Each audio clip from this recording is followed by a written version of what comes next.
Welcome to the Blonde Highlight Show. Give it up for your hosts, Chrisio and Kyle Hennessy. Welcome back to Blonde Highlights. On today's episode, we have a fellow Ohio girl from Love is Blind Season 10, Amber Morrison. Hello. Hi. Today's episode, we cover so much ground.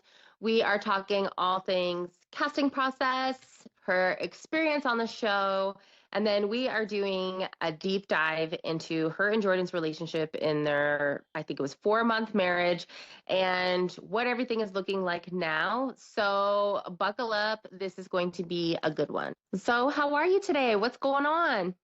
I am good. I just had a busy patient day, but it's so good to be back in the groove. I mean, this is really, truly what I was meant to do. And I realized that after dealing with like all the media and all the things, like sometimes I'm like, oh, I just want to get back to my patients who I know they're like kind of my safe space, if that makes any sense. Yeah. And focus on like helping other people and seeing their progress. It's like, yes, that I know how to do. Sometimes all the other stuff that was going on, I was like, whoa, this is like above my head.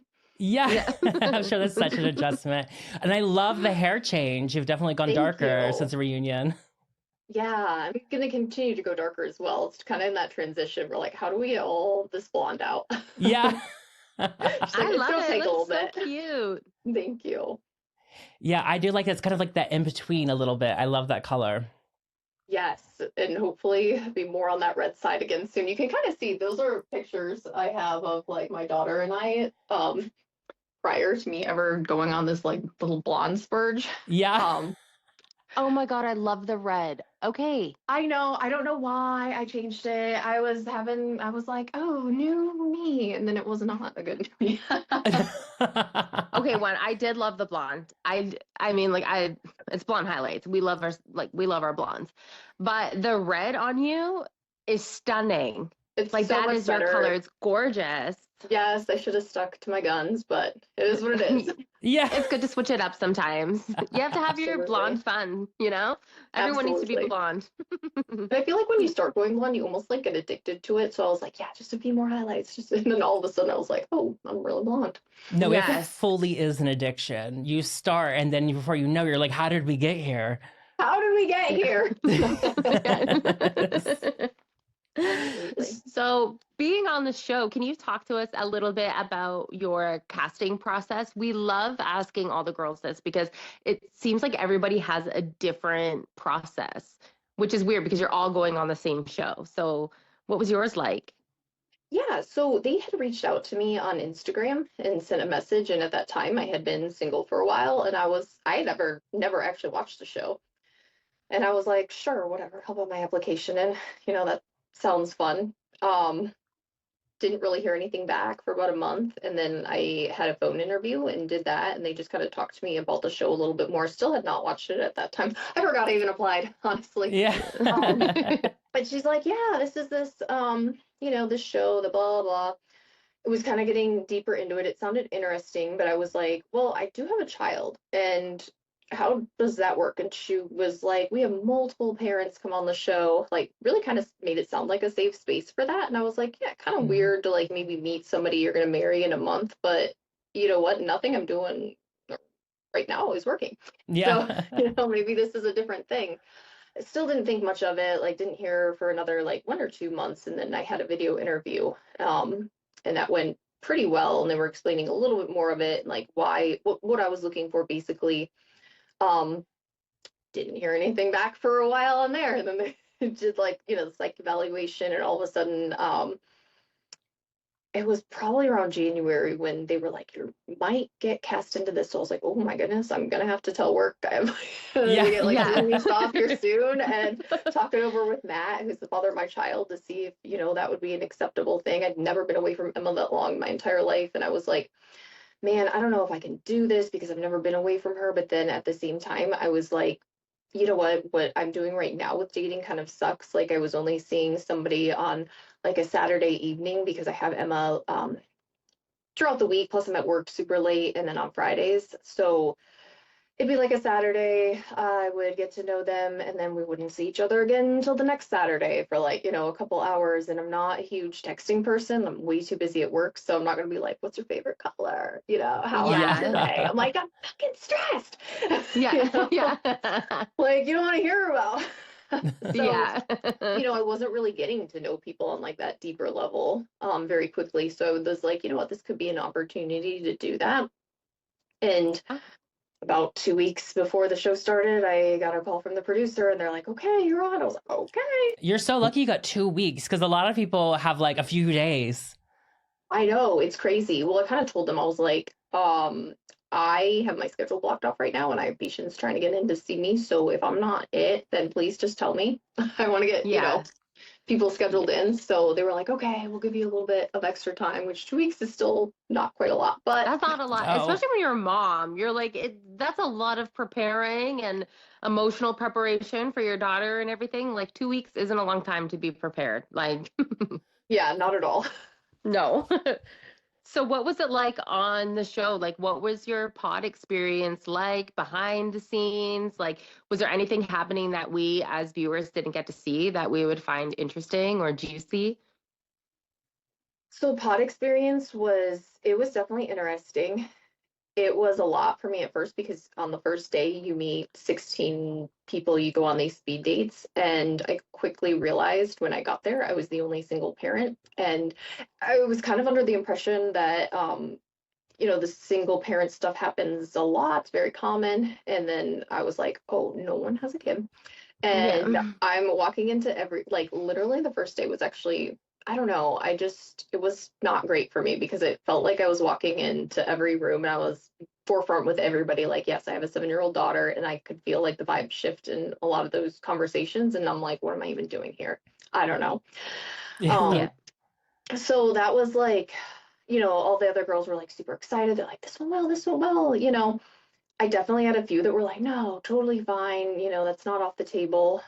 Jordan was one of them that said that. So then throughout the day, was a little bit more optimistic about it. But again, definitely like a little bit of a harder start. And I feel like I'm in a different place in life than a lot of the other girls just because of that. So, and a lot of the guys. So I felt very like kind of awkward and anxious for the first week or so.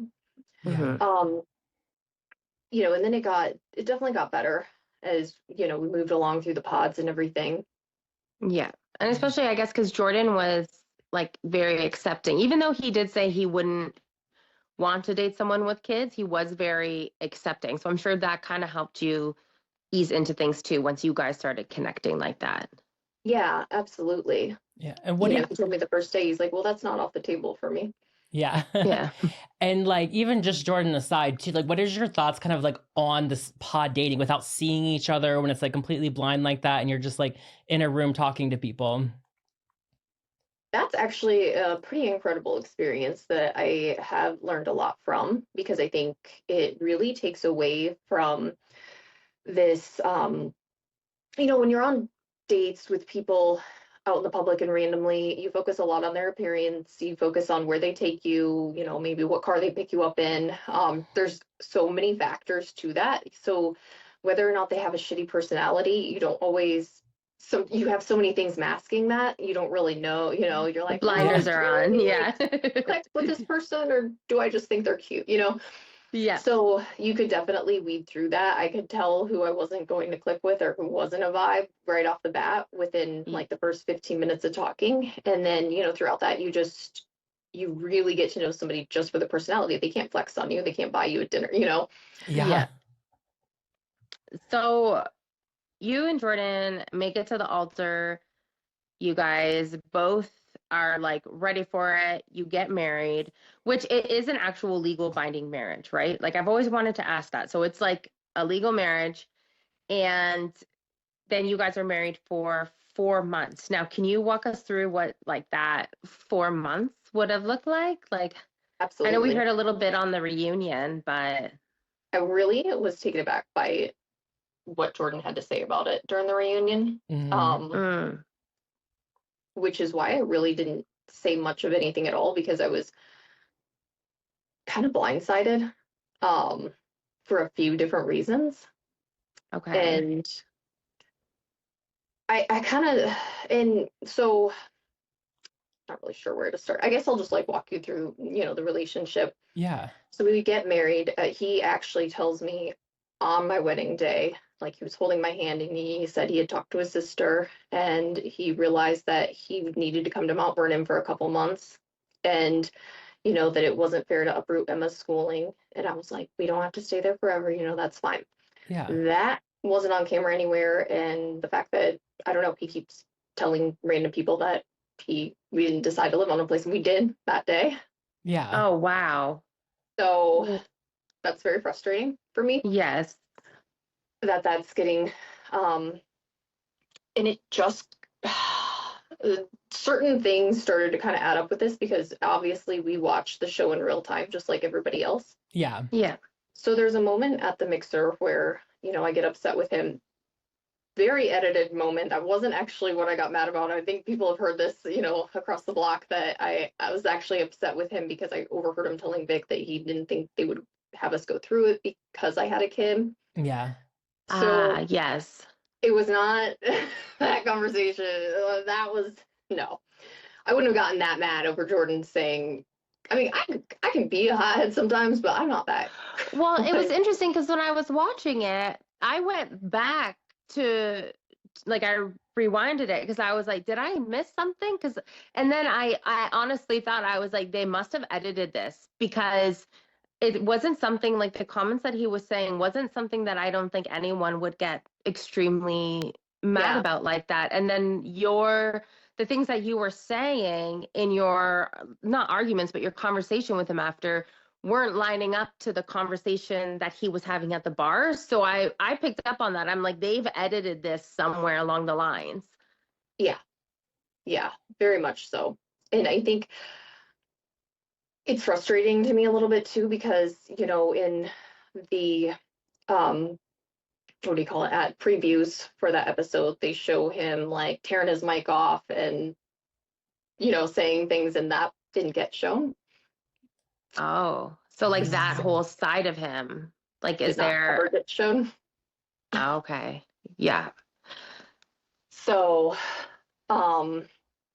anyway, so when I was watching that, I found it interesting. So the next day, right after, he texted me in the morning and said, we want to talk. And I texted him back. I was like, yes, let's talk. I called him on my lunch break. We talked over a lot of things. But on the show, he says I ignored him for like 24 hours. And then at some point in some podcast, he said 48 hours. And I have like the text messages, I posted them because I can be crazy. Okay. But yeah. I'm like, no, that's not what happened. I think it drives me crazy when that stuff is not like being portrayed right. So anyway, back to the entire story. So we get married. He is still in Columbus. He planned on coming down the next weekend, which we did. I'm pretty sure, I can't even remember at that point. We had like 4 or 5 weddings in the week between like April and May. It was a wedding back to back every single weekend. And I would like to point out that we didn't fight at any of those weddings besides the one. So no fighting there whatsoever. We were having a pretty great time, honestly. I was getting a little concerned because it felt like he wanted to be in Columbus more. I mean, he works from home. Yeah. And okay. I was like, And it's not just one of those things where it's like a setup at home, because his family has like a lake house and he would take his computer up there to the lake house and work. So that was a little off-putting to me. But I was like, you know what? We're not going to like move you in right away anyways with Emma. We're going to let you get to know her. Yeah. She got to know him and she fell in love with him. Like absolutely adored him. She called him Jip Jip. Aww, yeah. When's Jip Jip coming? When's Jip Jip coming? Like all the time.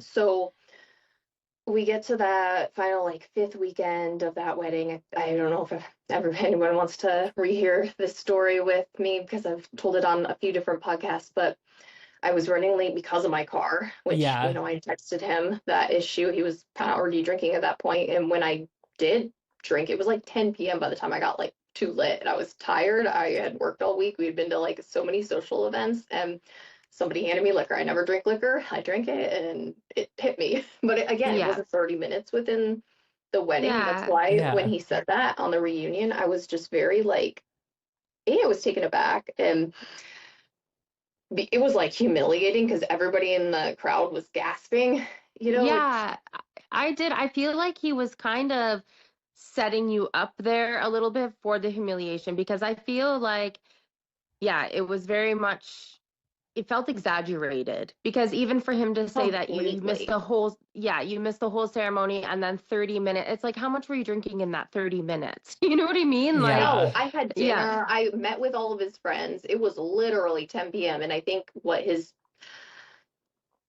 didn't want to get the bad perspective because then once I did have too much to drink, he just put me in my car and left him partied more with his friends for God knows. I woke up at like 1 o'clock in the morning and he was nowhere to be found. So I Ubered home. Yeah, I was going to ask about that. Like, how far into the wedding was that when he put you in the car and went back to party with his friends?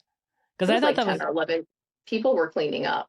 That's, to me, oh my God. It's like, yeah, I just, that really annoyed me because I'm like, who hasn't had a little bit too much to drink at a wedding or something at times? And especially because you're uncomfortable because you don't know everybody.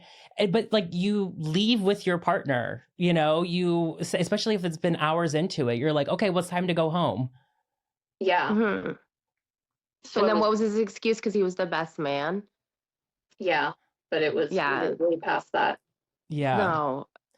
And go ahead. I was going to say too, in that time that you were married and like, you know, he was staying in Columbus and you were out there, did you, from my perspective, I thought maybe he was kind of like prioritizing his bros over like a marriage. Is that something that you felt at all? Always, because after the wedding, you know, we had the next day we kind of had that argument, which was a fight. And I was like hurt about him leaving me in the car. And I mentioned that. And he was like, you got drunk at my best friend's wedding. I'm disgusted with you, blah, blah, blah. You know, I don't even want to be around you right now. Like he's like, you embarrassed me in front of all my friends. And I was sitting there thinking like, if he ever got too drunk, which he drinks all the time, by the way. Yeah.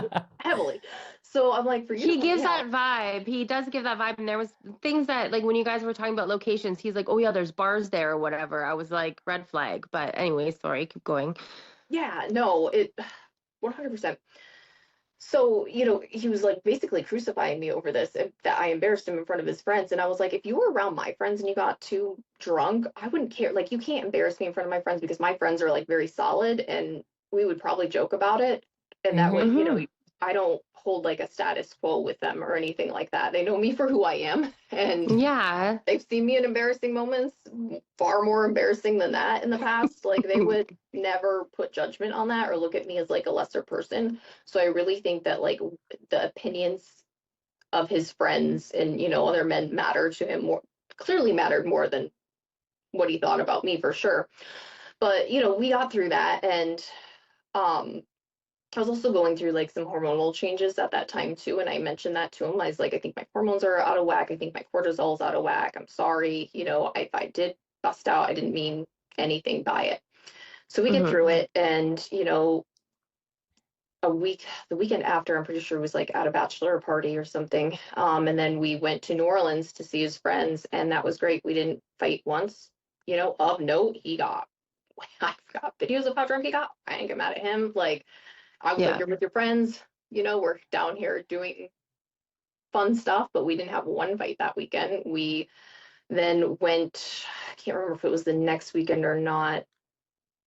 We went up to see his family at one point, up by Sandusky, Ohio. Didn't fight at all. You know, it's not like we were fighting throughout the week. I never, besides maybe that wedding, which I don't even remember, so I'm not even sure how true it is. I didn't scream at him. You know, he made me sound like this horrible abusive partner, and I'm like, that's not what this was at all. Would I get frustrated with him a little bit? I was starting to kind of be uneasy with the trust because he kept making these excuses not to move in. He's like, well, I don't want to move in until you do therapy. by the way, too, he goes on a podcast and he says, I wasn't willing to do therapy. I have text messages that I can send to you guys from May, the first month after that wedding, that he's like, I really want to do couples therapy. And I was like, absolutely. I'll even do my therapy on my own. Like, I'm totally down for that. Oh my God. So that's nothing that, like I said, I'll send you guys a text. I'm all about receipts. No, see, it's one thing where it's like, you know what? Like, I'm just gonna say it, like, I have crazy girl moments all the time. And like, I'm happy to own up to my crazy shit. 100%. Right? But don't lie about me doing crazy shit or lie about things that I've said or done, because then that's when I get pissed, right? So it's like, I just don't understand why he's trying to paint this whole narrative that like you're crazy. Like, you're also a mom. Like, you also don't have time to be out drinking with him all the time and doing all of these things. And like, your time spent with him is really, really valuable because you're a mom. You know what I mean? So it's like, he should be taking the attempt to come to you a little bit more. And like, especially if you did like 5 back-to-back weddings with his friends and stuff, like, that's a lot of your efforts you putting on the front in front of his friends. And like, none of it seems to have been reciprocated. Although like, he met your daughter and your ex and everything, but his time just didn't seem to be reciprocated. Oh, when he said on the reunion that I only came to stay with him twice, I was like, well, we went to 5 weddings of yours that were in your locations. We went to New Orleans of your friends, and we went up to Put-in Bay of your friends. So really, out of the 3 or 4 months that we were together, like, it's because of the things that you had going on to do. You were hopping around, like, Like, it's not like I was just like avoiding him and not coming, because I did. Yeah. And I can say, because I am from the same area that you're from, him driving out to you is not that bad at all. Like, most of my family commutes into Columbus every day, and it's farther than that. Oh, I know. I go to Columbus every weekend, probably 2 or 3 times a weekend. If I forget something, if I want to go shopping or it's 45 minutes, sometimes an hour. Like, it's nothing. I Uber home from Columbus whenever I if I do go out. Yeah, like, you gotta run down to Easton. Yeah, not even. I feel like that was very frustrating to me. And then so at the reunion, when I was like, my face was starting to get hot, like my neck was getting hot, because I felt like I was being kind of gaslit in that situation, and I didn't really think he had that bone in him up until that point. So that was just, I feel like I was very, very blindsided. So anyway, we do have a few fights after that in regards to like me not really trusting him, because it had nothing to do with my issues from previous relationships. It's like, you're my husband. And when he says that, you told me those visits throughout the week don't count because I would come up there, and get up at 5 a.m. He never got up at 5 a.m. Are you kidding me? He doesn't even work till like 8 or 9, like maybe 6 o'clock if he wanted to work out before. And but anyways, on that note, the reason I said that to him was particularly he had something going on with the guys this one weekend, and then something going on the weekend after, and he's like, but I'll come up and see you, one night throughout the week. And I was like, I mean, that doesn't really count. So that was my notation on that. I was like, I get home from work late, we're not really spending time together, and that's not the excuse to. Yeah. It seems like he was just like, I feel like, just from like the conversation that we're having right now, I feel like, does he have a different side to him, like off camera version of him? Because I feel like he kind of put on this like jolly giant front, and then like how you said like about him like ripping the microphones off and like all of this, and clearly he's twisting everything and really sort of painting this image of you. It makes me think that he has like a completely different personality off camera. He can, and I've seen it. And then there's moments where he bounces back into like this really good guy, and he can be a very good guy. I don't think he's like I said in the reunion, I don't think he's a Chris or anything like that. And there's moments where he did treat me very, very well. However, there was just a lot of those things. And one other, so we actually got in a fight one time on Mother's Day weekend. He had told me he was going to like this concert all weekend for that. And I was like, oh, okay. Not a big deal. So I actually made plans and went up to see his mother, because my mom and I did something earlier in the weekend. So I spent it with his mother and his sister. We made these plans. I brought Emma, it was like this huge thing. And it turns out the concert was only on Sunday. So that Saturday, I kind of got upset because I was like, oh, what are you doing? I kind of figured he wanted to celebrate Mother's Day with me a little bit throughout the weekend. And he's like, oh, I'm just sitting here like smoking weed with my buddies, like whatever, we're laying around doing nothing. And I did get upset. I was like, I'm kind of hurt about that. Like, I thought you were at this concert all weekend. And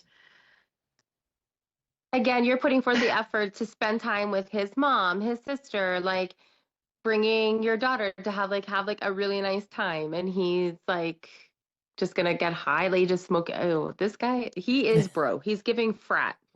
He's like, how old is he? My age. So 35 now. Oh, Okay, wow. Yeah. Well, and I think it's true too. I mean, there's always the saying of like two things can be true at the same time.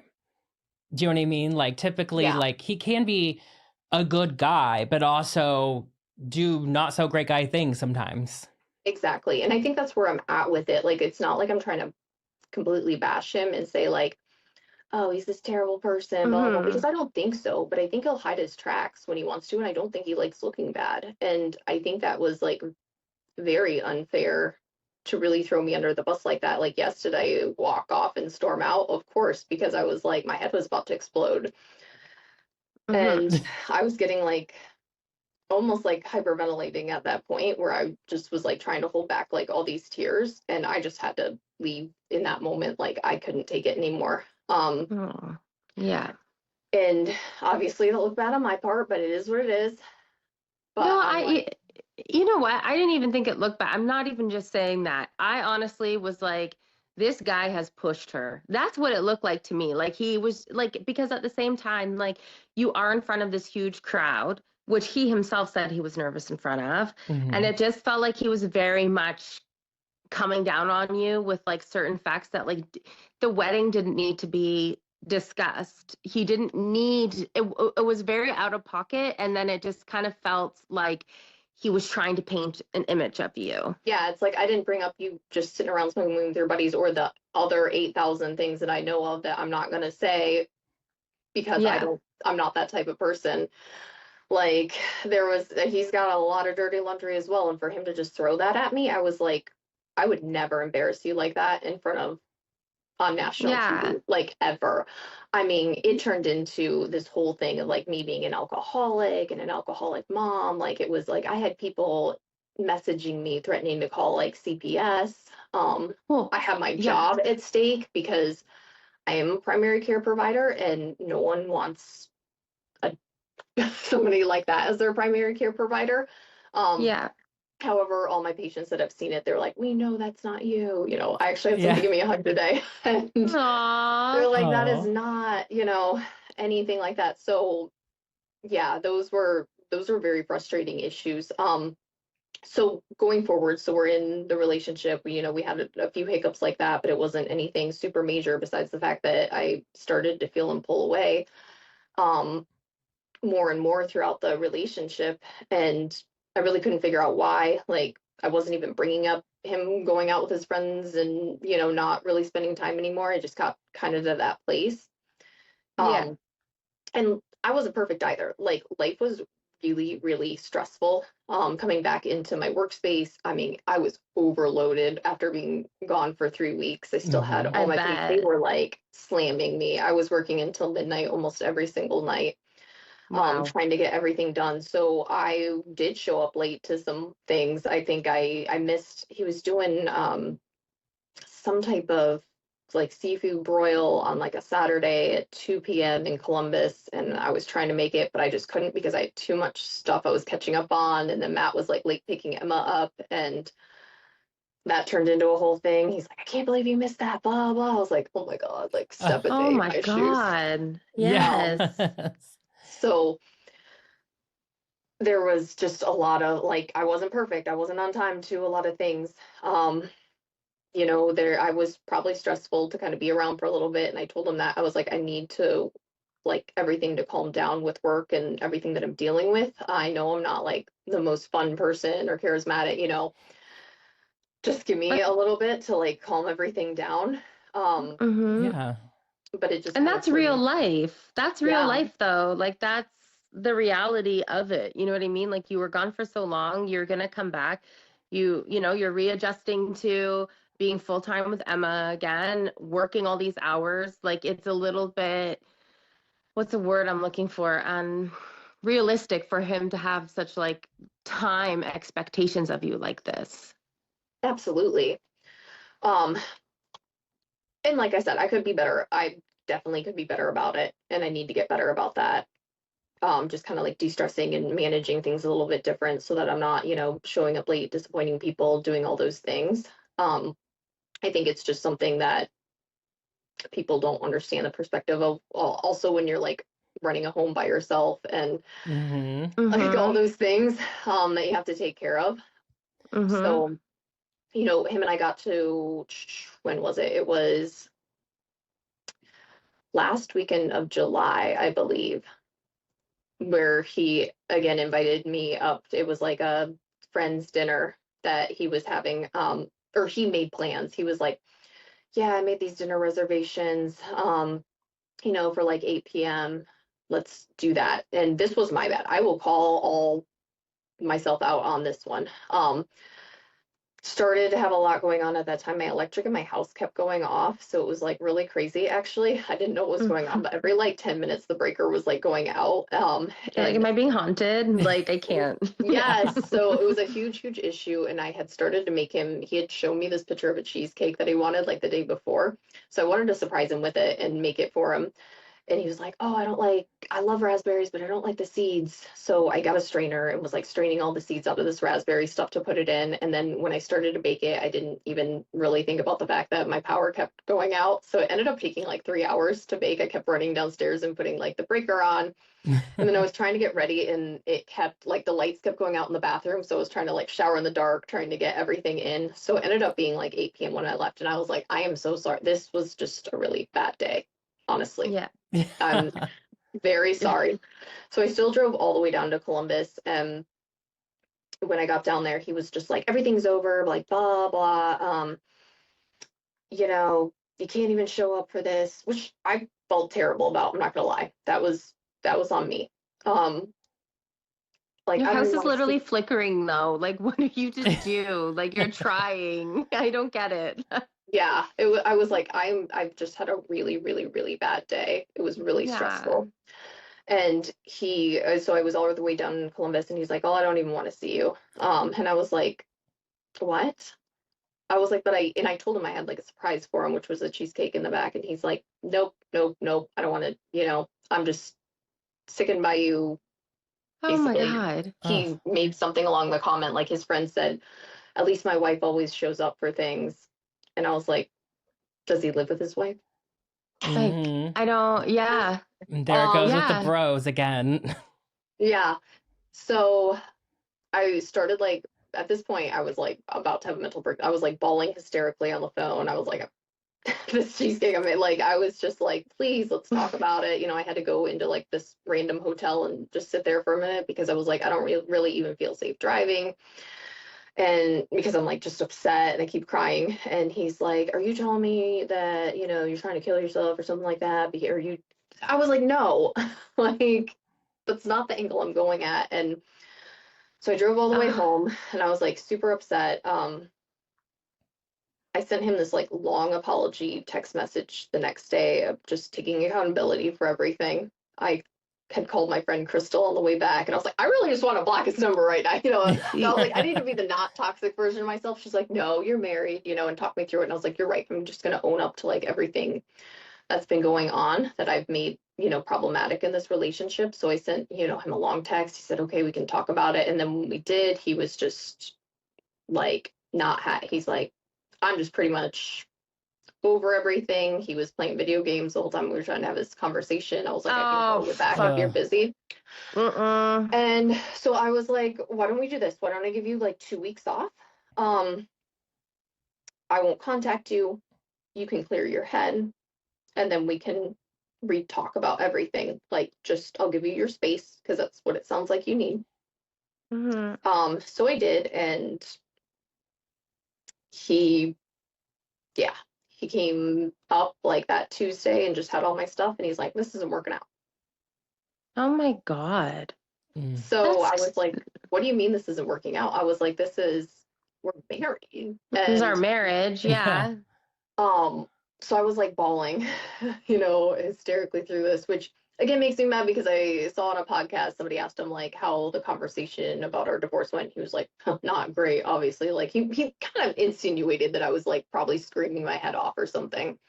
And I was like, no, it was like standing in the doorway bawling. I was like, we can like, I'll go to counseling. I'll do anything. This is really important to me. I was thinking about Emma because she loved him so much. And he was like, nope, I'm leaving.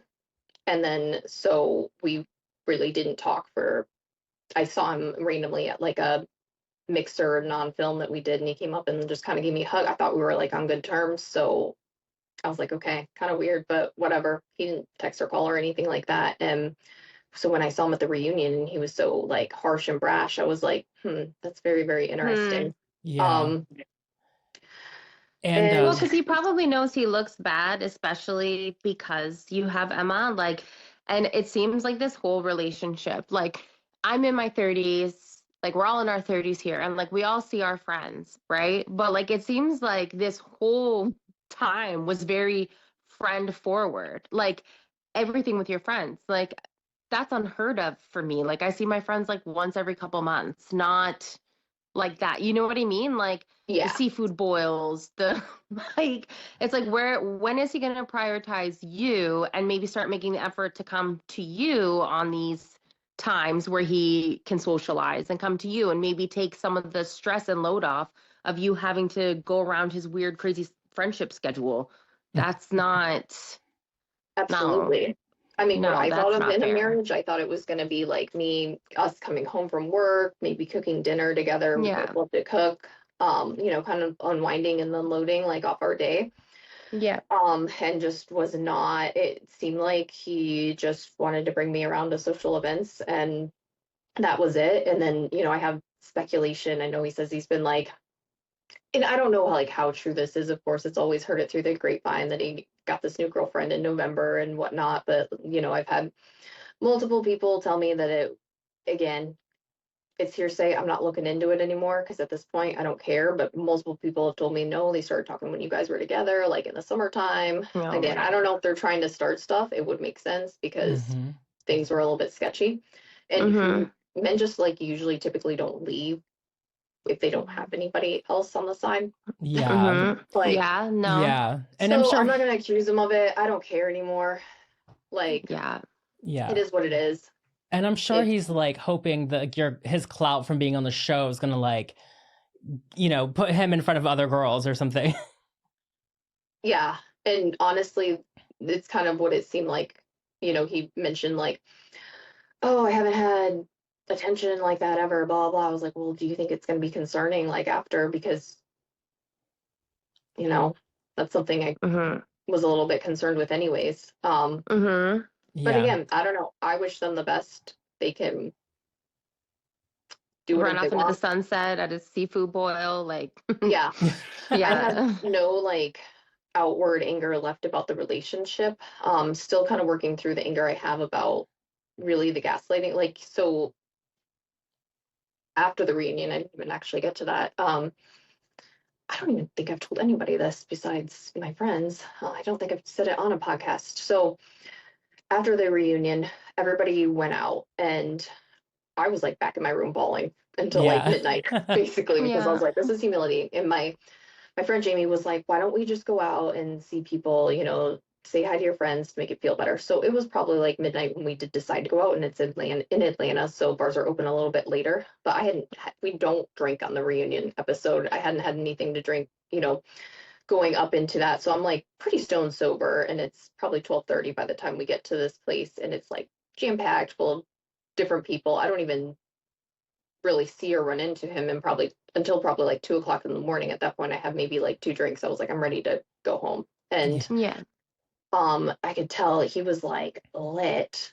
And he comes at me and he just starts like screaming in my face. And he's just like, a lot of it was just drunk. Like his face was super red, and he's just like, you need help. You need mental help. Like coming like at me. I was so embarrassed. Oh my gosh. And he's like, No. like you use your daughter as like a pawn for everything. I don't even know if he remembers this, because I could tell like from the way he looked that he was highly intoxicated. Yeah.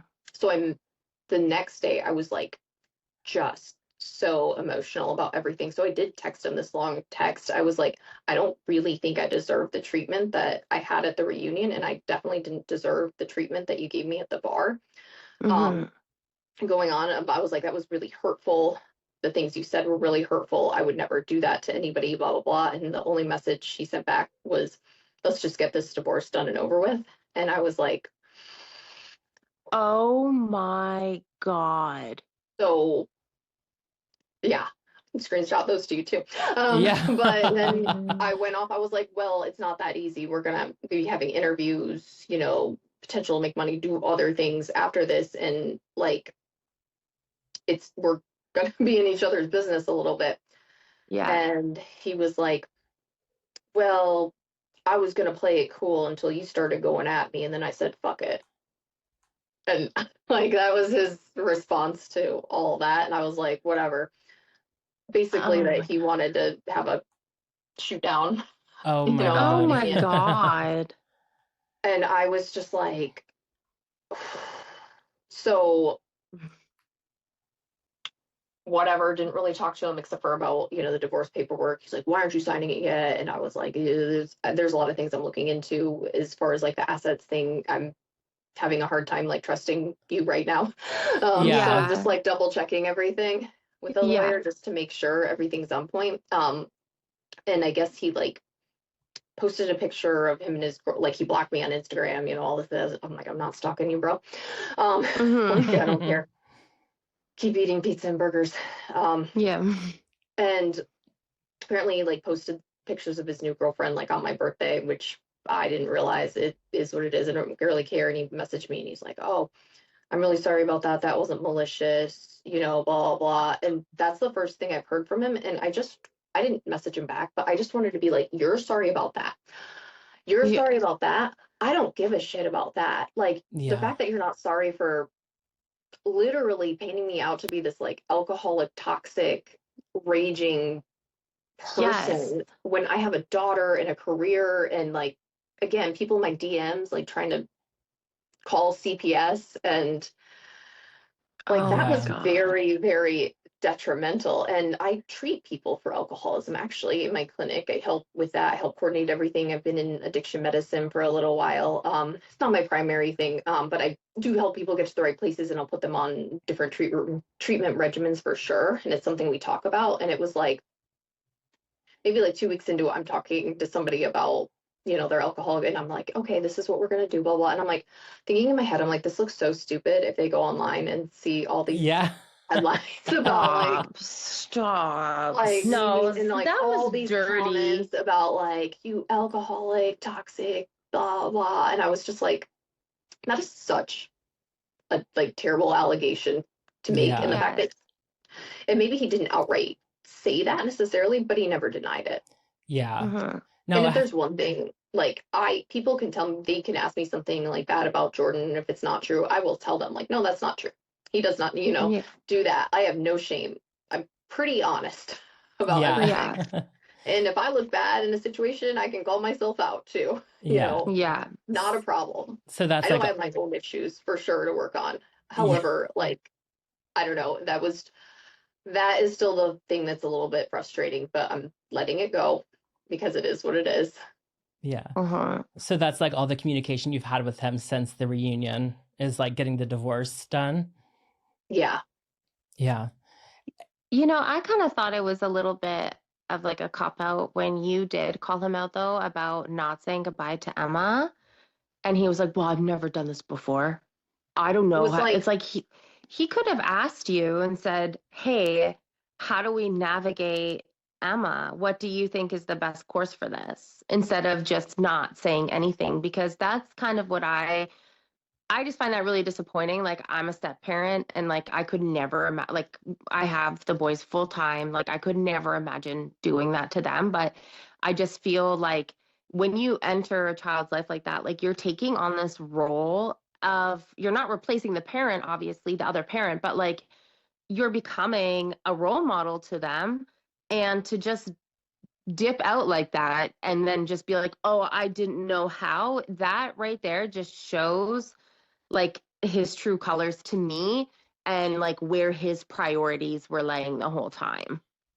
she was so hurt, which she's so much better now. And her and I have talked through everything. It's not something that's like super she was able to really navigate everything throughout this. And but at that time, I mean, that broke my heart more than anything. I mean, she was crying, and she even told me at some point, she's like, the last time I saw him was my birthday party. I just want to talk to him like one more time, like blah, Oh blah, blah. my God. And I was just like, and I don't know, maybe saying goodbye wasn't the best move, but like acknowledging it or something. You were in this child's life and she idolized you, like put him on a Mm-hmm. pedestal, was asking about it all the time. Mm-hmm. And I say she did ask me to like make a memory box, and a lot of people, in the comments are like, she's using that guilt of a child. I was like, no, no, no. When you said yes at that altar, you were saying yes to both of us, and you knew that you were taking that, and Mm-hmm. You have a responsibility now. Like it's not, and to even think then that he hasn't reached out since the reunion, even when you told her, sorry, even when you told him how she was feeling and about the memory box, he still hasn't reached out to try to say anything to her. not at all, but she sees his true colors now too. Yeah. So That's there's sad. no more idolization in that. Yeah. That ship has sailed. He Mm-hmm. had two girls that loved him very much, Emma and I, Mm-hmm. and who thought the world of him, and that ship has sailed.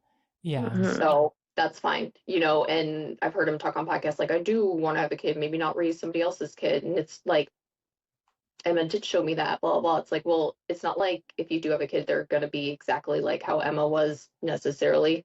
Like, I'm glad Mm-hmm. that gave you that perspective and that you may want to. Emma's a very special girl. And when she loves big and she loves hard. And, it's hard for her to open up in any situation. But when she does, she's like zoned in and there for it. And guess what? You may not ever get that love from a child again. Mm-hmm. So Yeah. that ship has sailed. Mm-hmm. That's And terrible. Yeah. that again, but Emma's like, after kind of realizing everything and knowing, it was pretty traumatic for him to step out of her life like that, which again, people put it on me, whatever, Yeah. And that's, everybody's like, Amber shouldn't have done that, blah, blah, blah. Like, yeah. Oh my And I was just God. gonna saw when say, this person said yes, that they meant it. And, Mm-hmm. yeah.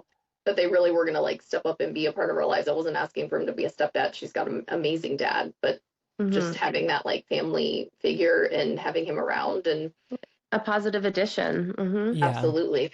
So I'm like, it is what it is, not a mistake that I'll ever make again. Yeah. Mm-hmm. And before we go, I just want to ask too, like and I know like fan bases on a lot of these shows can be really toxic sometimes. How have you navigated some of the like online bullying and some of like the rumors and like just stuff out there that goes out there with being on a show like this? I probably the first like 2 weeks after the reunion, I did spiral a little bit, and Mhm. then I just got to the point where I was like, whatever, people have their narrative. It was hard enough doing the whole narrative of, oh, she looks old, she's so much older, blah blah. She like whatever that I got in the very beginning, and when I was like, okay, shut the fuck up about it now. Like, Yeah. you're not, Yeah, like why are we still talking about? I'll still get people like commenting randomly on my pictures, and they're like, 35, ha ha ha, looks like 50. I'm like, Oh my Stop God. looking Like, at my just, pics. Like, go yes. away. Like, Like, just fuck off at this point. do you have Like, anything better to do? Like, boring news. no. And Mm-hmm. then, you know, there was that time when the inflation time where people actually liked my personality and how I did. And then there was this horrible I think the whole you're a toxic alcoholic person that needs therapy and needs help was definitely the toughest to deal with. Which, by the way, I love how people use mental health and therapy as a way to like look down on somebody too. Like Mm-hmm. go to counseling. It's like, well, everybody should for sure. But if Everyone somebody should. actually Yeah. does have mental issues, that's not how you approach it. Is like use counseling and therapy as a derogatory method and term. Like you need help. You need help. You're toxic. I'm like, I'm not as toxic as you commenting on this. Like I would never spend my time bashing another person that I don't know on the internet. So maybe Yeah. let's all look into yourselves and get some therapy there because there's not that bone in my body, you know? And No, it's true. that's a whole nother level of toxicity. So, with that being said, I have had a lot of women reach out and usually through messages and be like, oh my gosh, I went through something similar, blah, blah, blah, and show like their ever loving support. I always think that it's the cruelest hearts that have the loudest voices. And obviously, if you're going to just make those assumptions and say that about somebody without ever actually knowing them, then you're the type of person that makes dumb assumptions right off the bat about anybody. And I wouldn't fuck with you anyway. Nice. But nice. That's a quote we need on a t-shirt. Yeah. literally, because at the end of the day, when I thought about it, I was like, so the people I hang out with in life have never made a negative comment on any celebrity or any reality stars shows post ever because I don't hang out with those type of people. Like, those are not people that I would ever have in my corner. No, like, we don't hang out with trolls. Like, and like if you're gonna use therapy as a weapon, like therapy is amazing. Like I love therapy. Like you can tell me that I need therapy all you want. Like I'm down for it. Like no, the internet trolls. And what's funny is that the men don't get the same trolling. Like I'm sorry. Like I do really feel like they did him dirty on the show. Like always showing him eating pizza and all of this, and like he's a bigger guy, but at the same time, like I feel like the women on the show get so much criticism, so much hate about weight, their looks, everything. And then guys can just like raw dog and eat pizza and like fries and food all the time. And nobody's saying anything about it. Oh, I know. People were like commenting about like my necklines and something. I was like, oh really? My God, like, no. Is that what you have to do? I mean, it's just, it shows me too, because like 95% of the show is women. And I think it says something about like, there's so many amazing and supportive women out there, which I've learned. However, there are also so many misogynistic women out there who will just like take a guy's side for anything and basically try to trash another woman just to make themselves feel better. And, that's an insecure place to be for sure. So I do feel bad for them because that sucks if you're only going to support a lot of they want to be men cool with the guys. Yeah. Oh my God, you cannot with a pick me. No. It's like a lot of those men will literally they would piss on you. Like they don't give a shit about you. Yeah. Trust me. Like so women that call other women whores or like, they're like, blah, blah, blah, or look at like, oh my gosh, her toes in this picture, blah, blah, blah. It's like, what about you makes you pick apart every single woman, every single thing? Seriously. Yeah. Literally all the women on the show were gorgeous, drop dead beautiful. And maybe I'm not the prettiest person on the planet, but I'm still not one of those people that I'm like, Jesus. Like, back up. Like, yeah. I mean, come on. And again, it's not like I went on to America's Next Top Model. Like, I went on there as a Love is Blind, for one. I don't have time to sit there and, like, see what absolute best hair care routine or whatever. My skin's always not the best. I have a real life and real job and everything else. So I don't know for these women to, like, pick apart it. And for them to also pick apart the reunion, I have commented back on some of them where I'm like, imagine being in that situation where you're on stage, seeing your husband for the first time since he walked out. There's a spotlight beaming on you. You're in front of 200 people. And he is telling these stories and things like aren't adding up. And you're the first divorced couple to go on the reunion as Love is Blind. Like, imagine being in that situation. Like, you handled it well. I would have started going all Great. Maury. I would have had the chairs up. I would have been like, I'll give them a show. That's why I was going to say, because I was like, I think this might happen if I don't remove myself from the situation right now. Was it more pressure because the audience was previous castmates? I think it was more pressure just because everything we said, there was like either a gasp or like a like something with that, and it was so overwhelming. And the fact, I joke about this all the time. I'm like, of course they go from Chris and Vic who are like, we love each other and we're writing love notes on the computer to each other, blah blah blah, and they're like, Amber and Jordan, what happened? And Jordan's like, yeah, trying to get this wedding. And I'm like, didn't even say bye to my kid. Like, mess. Like, thanks. Okay. I have to go after the golden couple. Yeah. Like, thanks, guys. We had it bad enough. Like oh my God. Oh, can we also just say the most iconic thing that you did on the show just before we close out was your pose? Yes. Like, I'm sorry. When I saw that, I was like, she's my kind of girl. Like, why aren't more of the girls doing this? This should be a thing. Like, I know, they told me, like, production told me to go, like, have fun. They're like, strike a pose in front of there, do whatever. And I was like, sure. Like, why not? Yeah. She's like, I'm going to serve icon. Like, oh my God, I love it. Well, thank you so much. Kyle, do you have anything to add? No, I think that's everything. Okay, cool. Well, thank you so much. This has been so much fun. We really appreciate you sharing your story, your side with us. And we'll be sure to have all of our Blontourage give you a follow. But I mean, they already know who you are. And we are all girls here. And we are so happy. That's the kind of women I like. Yes. Right? So we have your back no matter what. In this corner. Yes. Absolutely. Alrighty, guys. Well, thank you so much, and we'll see you next week. Bye.